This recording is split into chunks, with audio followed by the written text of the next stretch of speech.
জ্বালানি সংকটের প্রভাব সম্পর্কে আরও জানবো। লালমনিরহাটে কি অবস্থা সেটি জানাবার জন্য সহকর্মী আনিসুর রহমান অপেক্ষা করছেন আমাদের জন্য। আনিস, যেহেতু পরিবহন ভাড়া একটি যেহেতু বেড়েছে, পরিবহন ভাড়া এর একটি এফেক্ট পড়বে বোঝাই যাচ্ছে। এর পাশাপাশি আমরা যেমনটি জানি লালমনিরহাট কৃষি নির্ভর একটি জায়গা এবং ডিজেল চালিত অনেক যন্ত্রপাতিও সেখানে চলে।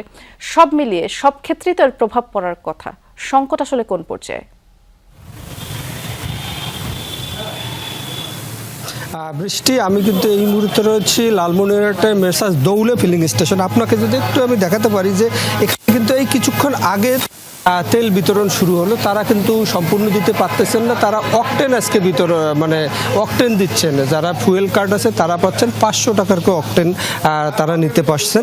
এছাড়াও আমি বিভিন্ন পাম্পে ঘুরে দেখেছি যে আসলে প্রত্যেকটি পাম্পেই তেল সরবরাহ কম আসায় তারা বন্ধ করে রেখেছে, বেশিরভাগ পাম্প বন্ধ আছে।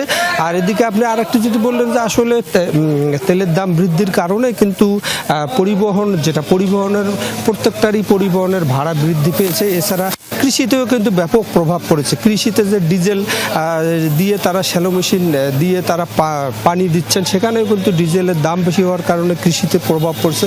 এছাড়াও আমি বিভিন্ন উপজেলায় খবর নিয়ে দেখেছি যে আসলে কয়েকদিন ধরে বিদ্যুৎ কিন্তু লোডশেডিং মারাত্মক আকার ধারণ করেছে। প্রত্যেক উপজেলায় দেখা গেল দিনে প্রায় 4-5 ঘন্টা করে বিদ্যুৎ থাকছে না, তার লোডশেডিং আনা পড়েছে। আর লোডশেডিংয়ের কারণে কিন্তু এই যে এসএসসি পরীক্ষার্থীরা তারাও কিন্তু চরম দুর্ভোগের মধ্যে পড়েছে। আসলে সব মিলিয়ে এই তেলের মূল্য বৃদ্ধির ফলেও কিন্তু আর মানুষের এই ভোগান্তি, এখানে লোকজন কিন্তু সকাল থেকে দাঁড়িয়েছে, তাদের এই ভোগান্তির কিন্তু শেষ নেই। বৃষ্টি ছিলাম ভোগান্তির কথা আপনার মাধ্যমে। ধন্যবাদ আনিস।